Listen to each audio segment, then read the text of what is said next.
Tanner, I know that you've got a few bets that you're looking at in terms of the NFL draft, and just want to get your thoughts on this before we dive into anything. Just a massive steam move that we've seen on Bryce Young to be the number one overall pick. When I was doing this show on Sunday, it was a relative pick-em price between he and C.J. Stroud.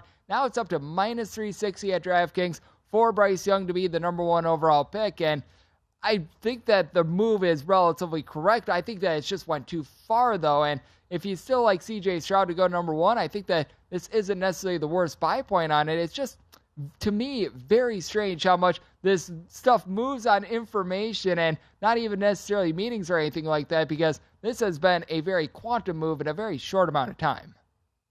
Yeah, when you talk about betting the NFL draft versus betting something like the NBA or the NHL, just a game in any sport, really, it's a totally different thing. These lines are going to move based off information. If one analyst hears something or news breaks some area, the market's going to overreact. So I think that's why we've seen the movement here. I do believe Bryce Young will be the first pick in the draft. I don't necessarily see it as much. I'm just not a big fan of the 5'10 quarterback. But you just need to keep that in mind. And things could change in another week, right? So we could see Bryce Young shift if other news drops, if the Panthers say, hey, you know what, this isn't our guy, right? So you just can't overreact to the movement. Yep, I'm right there with you, and it's going to be very fascinating to see how this stuff moves moving forward, because C.J. Stroud at one point was that big favorite as well. So if you were able to get at the top of the market on both guys, you're already locked in for a relatively nice profit, and we're going to be looking for some profitability here as draft is just a few weeks away. It's actually 2 weeks to the date away as we do this right now, and I know that you're taking a look at something a little bit less sexy than the quarterback spot, the offensive lineman, as right now it's really a two-horse race to be the first offensive lineman off the board. Paris Johnson, right around minus 115. Peter Skoronowski, he's around plus 105, plus 110, somewhere in that neighborhood. What are you taking a look at in terms of first offensive lineman to be drafted? Because this is one of those little bit under-the-radar markets that I think can offer a little bit more value rather than the ones that are a bit more mainstream, like number one overall pick. Yeah, so Greg, I played offensive line in college. I used to be 300 pounds. I What? love watching. Yeah, I used to be 300 pounds, Division I offensive lineman. 1AA, I should say. I don't want to hype myself up too much, but still, I was a big boy, so I love watching these positions, right? And Peter Skoronowski is a nasty player. He is the best offensive lineman in the draft. He gets after it, played at Northwestern. He can play in the run game. He can also step back and protect the quarterback. So he is exactly what the Chicago Bears need to protect Justin Fields. And I see that being the first time an offensive lineman is picked throughout the first round.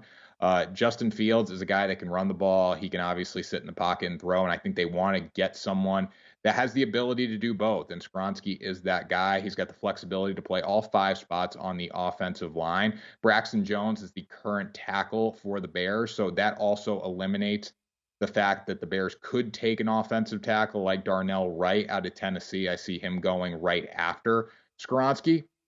Skoronowski is going to play the interior three positions, in my opinion. But with that being said, he is going to go number 10 to the Bears. I just see he's the best offensive lineman in the draft. I think they're going to want to get a guy who's 6'4", athletic, can move, physical, as a mean streak. So I think it's a great pick.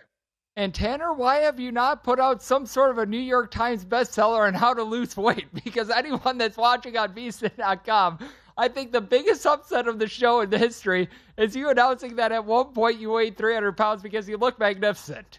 Oh, Greg, thank you. I appreciate that. It's funny. The way I got into the industry was through like a motivational weight loss podcast. So I just found my love of sports. But the way I started like talking in general and just creating content was through weight loss. So kind of have done that a little bit, just haven't made the New York Times yet. Well, I used to weigh 215 pounds myself. I used to drink way too much soda in high school, and now, last I weighed in, I was right around $145. So I'm right there with you. Awesome. It's very easy to be able to lose a little bit of weight, keeping the weight loss off, because after about a year of keeping off the weight, you don't get pats on the back being like, oh, you didn't get fat again.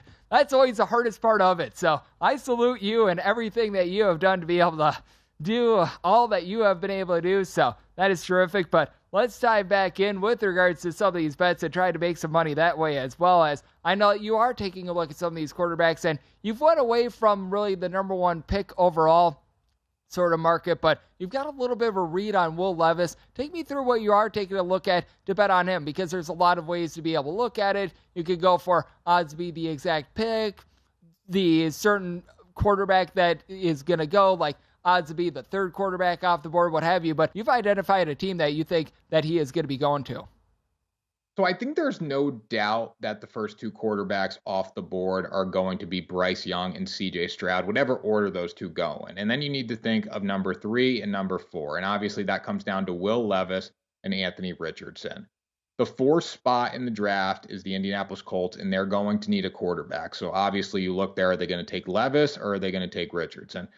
I can't see Richardson going to Indianapolis because he's going to have to play right away. And I hope, and Jim Irsay and that Colts franchise, I don't know what they'll do. Like, you just don't know. Obviously, they hired Jeff Saturday as their head coach before last season, as the interim head coach who's never coached in the NFL before. So you just don't know what they're going to do. But if they were smart, they would understand that if we have one quarterback and we need him to be game ready, it's going to be Will Levis. And I'm not saying Will Levis is game ready by any means, but he's a lot more game ready than Anthony Richardson. So I would take Will Levis to Indy at number 4, exact outcome there for plus 200. You could also take him as the third quarterback off the board. I believe the value is better though, picking him to go to a certain team. And that third team that needs a quarterback draft order wise is Indianapolis.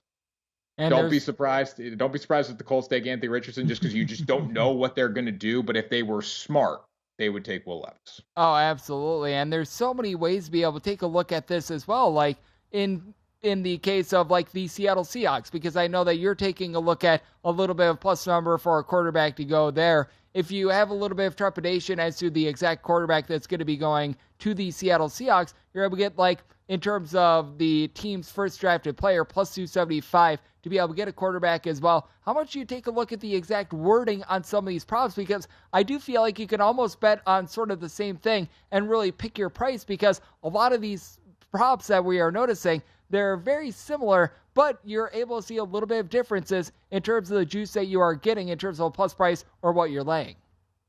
Yeah, I mean, go through your book and look through every single prop for the NFL draft, because new ones pop up every day and they're worded slightly different. You can take quarterbacks, the order for them to be off the board. You can take what teams they're going to, and pretty much for every position, you could take first offensive player, first defensive player drafted. There's so much stuff, and the props get better and better. You can take over under the amount of quarterbacks and over under the amount of offensive linemen in the first round. It's really remarkable what sports books have done for the NFL draft. Makes it really exciting. But when it comes to the quarterbacks, that's where you're going to get the most value, obviously, because that's the focal point of the media. That's the focal point of the sports book. So there is probably 100 ways to bet Anthony Richardson, Will Levis, Bryce Young, and CJ Stroud on whatever sports book you're using prop-wise. So make sure you take advantage of it and really dive deep. Yep, I totally agree. And then you do have a little bit of a look on Anthony Richardson as well. Take me through who you think is going to be picking Anthony Richardson, because I know that you're looking at the team market on this one. So when you look at the team market here, I love Seattle at plus 900, but a lot of things have to fall into place, and I think that's why it is 9-1. Obviously, you need Bryce Young and CJ Stroud to go off the board, and then you need Indianapolis to grab Will Levis. And pending that happens, I see Seattle going for Anthony Richardson. This would be the perfect setup. He gets to play under Pete Carroll, he gets to sit behind Geno Smith, and he gets to learn, because that's exactly what he needs. He didn't show me a lot of Florida, Greg. We were talking during the break, obviously. I totally agree with what you said. He had 17 touchdowns. He had 9 interceptions. He wasn't the most efficient with the football, but GMs want to get the next Tom Brady. They want to get the next Peyton Manning. They want to get the next Josh Allen, right? They want to find those guys. And Anthony Richardson is a physical freak, and they don't want to miss out on that. So he might not have first round capability immediately. Like, he's not going to be able to go out there and play right away for you, but people think that if they develop him, he can be a guy in the future, and Seattle is the perfect fit for him to be the guy in the future, because as much as Geno Smith, as great as he was last season, he's not going to be great for years to come there. His time is coming to an end, and then it will be the Anthony Richardson show. He's going to get time to learn. I think it's a perfect fit, and especially for 9-1, it's definitely worth a sprinkle. And I love that look there as well, being able to let him sit for a year or two, sort of like what Trey Lance was able to do with the San Francisco 49ers. I love that angle. Go to VSiN.com/subscribe to become a VSiN Pro subscriber today.